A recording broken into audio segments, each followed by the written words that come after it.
Colonialidad del poder y clasificación social. Autor: Aníbal Quijano Obregón. Presentado por Ana María Barona Jaramillo. ¿Quién es Aníbal Quijano Obregón? Fue un sociólogo y teórico político peruano. Nació el 17 de noviembre de 1928 en Yanama, provincia de Yungay, departamento de Ancash, de Lima, Perú, y falleció el 31 de mayo del 2018 a sus 89 años. Quijano ha abordado diversos temas de estudio relativos a la realidad social e histórica latinoamericana, elaborando una gran variedad de escritos en donde se han destacado como elementos comunes el análisis profundo de la realidad latinoamericana y sobre todo la peruana, la crítica constante a las relaciones de explotación económica, social y cultural del capitalismo, y ha mostrado una preocupación ética por la verdadera democratización de las sociedades latinoamericanas. La formulación de la teoría de la colonialidad del poder en la década de 1990 es su mayor contribución de índole teórica para las ciencias sociales y el pensamiento crítico latinoamericano. Es denominada una de las propuestas epistemológicas más importantes y debatidas en el escenario intelectual contemporáneo en América Latina. Quijano realizó estudios en la Facultad de Letras de la Universidad Nacional Mayor de San Marcos en Lima, Perú,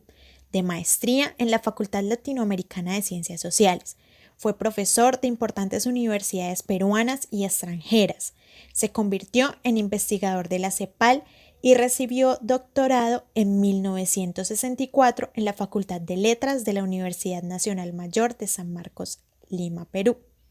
Además, recibió el título de honoris causa de la Universidad de Guadalajara por su amplia y destacada trayectoria nacional e internacional en el campo de la sociología, y se convirtió en uno de los pensadores más importantes de América Latina y el Caribe, contribuyendo con su producción científico-social y compromiso sociopolítico a formar y desarrollar el pensamiento y las ciencias sociales. Dicho esto, el presente video tiene como finalidad exponer algunos de los elementos centrales que componen su teoría de la colonialidad del poder.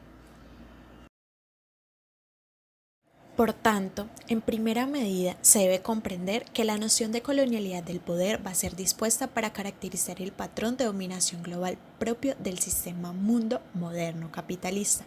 originado con el colonialismo europeo a principios del siglo XVI.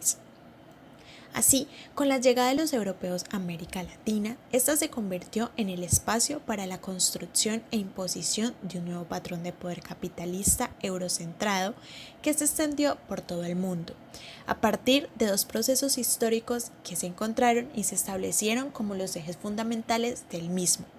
los cuales fueron: como primer eje se encuentra la clasificación entre los conquistadores y conquistados, o sea, los europeos y los no europeos,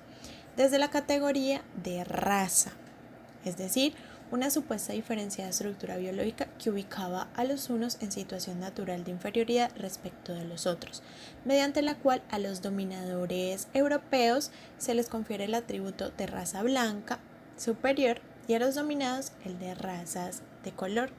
inferiores. Así, Quijano señala que a la historia antes conocida del capitalismo mundial y sus relaciones de poder, donde se da una clasificación social a partir del sexo, la edad y la fuerza de trabajo, se le suma la de fenotipo. Sin embargo, estas dos últimas, es decir, la de fuerza de trabajo y el fenotipo, deben ser entendidas no como elementos naturales o biológicos, como se supone, sino que son producto de las disputas por el control de los ámbitos sociales y por tanto requieren de un mecanismo subjetivo de dominación que legitime lo dispuesto como algo dado o natural, lo que se logra con la imposición de la perspectiva de conocimiento determinada como la única racional, la cual logra una hegemonía mundial y va a reconocerse como eurocentrismo. En otras palabras, el eurocentrismo va a traer consigo un control de la subjetividad, anclado a dicho patrón de poder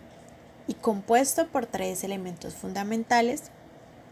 los cuales son el imaginario social, la memoria histórica y las perspectivas de conocimiento. Así pues, la colonización y el eurocentrismo destruyó la estructura societal de los pueblos colonizados, quienes fueron despojados de sus saberes y de sus medios de expresión, siendo reducidos a gentes rurales e iletradas, y asimismo fueron clasificados desde una concepción de humanidad, según la cual la población del mundo empezó a diferenciarse entre irracionales y irracionales, primitivos y civilizados, tradicionales y modernos. En este orden se encuentra como segundo eje la articulación de las formas históricas de control del trabajo o la articulación de los modos de producción traducidos en el término capitalismo. En este eje se hace referencia entonces a que con la conquista de América comienza a gestarse paralelamente un nuevo sistema de control del trabajo, que consiste en la articulación de todas las formas conocidas de explotación en una única estructura de producción de mercancías para el mercado mundial alrededor de la hegemonía del capital, lo cual se va a conocer como capitalismo. Así, Aníbal señala que el capitalismo se desarrolló desintegrando a todos los antiguos patrones de control del trabajo, pero que absorbió y redefinió todos los fragmentos estructurales anteriores que le fueran útiles. Sin embargo, menciona que aunque este eje del actual patrón de poder se manifiesta globalmente desde sus comienzos, no ha existido nunca de un modo histórico homogéneo, sino que por el contrario, debido a su propio carácter, el capitalismo articula, además de las diferentes formas de explotación, como ya se mencionó, múltiples contextos históricos, estructuralmente heterogéneos, configurando con todos ellos un único orden mundial encarnado en el actual patrón global del control del trabajo. Es decir, que el capitalismo se ha ido transformando y adhiriendo a cada uno de los ámbitos de la vida y a cada uno de los procesos históricos, para lo cual retoma la idea de que la explotación del hombre por el hombre que se había mostrado en el pasado bajo su forma más directa y violenta en la esclavitud se continúa en muy alto grado en las relaciones entre propietarios y trabajadores, entre patronos y asalariados, pues pese a que pareciera a primera vista que no podría hacerse entre ellas ninguna comparación, se debe reconocer que los unos no son más que la prolongación de los otros. Pues, aunque la explotación actual del hombre por el hombre no tiene más ese carácter brutal de la antigüedad, ella es una forma más suavizada de la misma, que tiene que ser reconocida como tal. Así, es necesario reconocer que la colonialidad del poder, aunque se ha gestado en los diferentes espacios y tiempos, y que ha sufrido con ello constantes transformaciones históricas, no ha dejado de existir como fundamento de las relaciones de dominación, explotación y conflicto.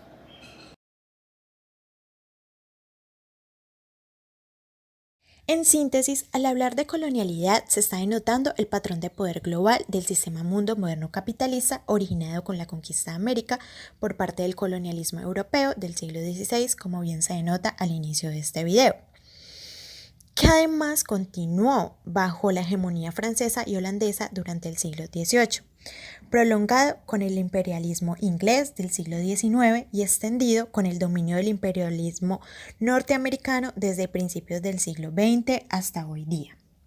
a través de una larga lista de transformaciones y transmutaciones de las dimensiones subjetivas que corresponden a las clasificaciones sociales y materiales, o sea, las formas de control del trabajo de este patrón.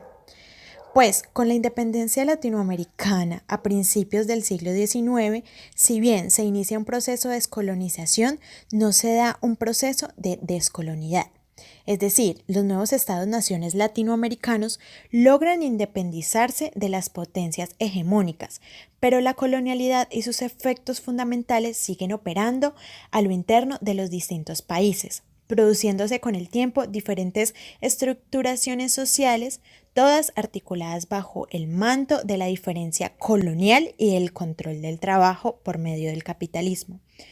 Por ello, la teoría de la colonialidad del poder representa un nuevo punto de partida para analizar política, social y económicamente la globalización y sus efectos en el orden mundial.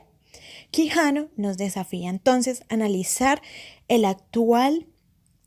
de ese patrón de poder como una oportunidad para desarmarlo y organizar prácticas sociales transformadoras. Así, surge la decolonialidad del poder, desde la cual se plantea que el conocimiento de la realidad social solo es accesible plenamente desde el interior de una práctica social transformadora, desde una democratización de la sociedad, lo cual significa devolver a la gente misma el control de las instancias básicas de su existencia social, el trabajo, el sexo, la subjetividad y la autoridad. Por tanto, hace falta entonces emprender una sostenida ruptura teórica, política, cultural y académica contra toda forma de poder que tenga por base la colonialidad,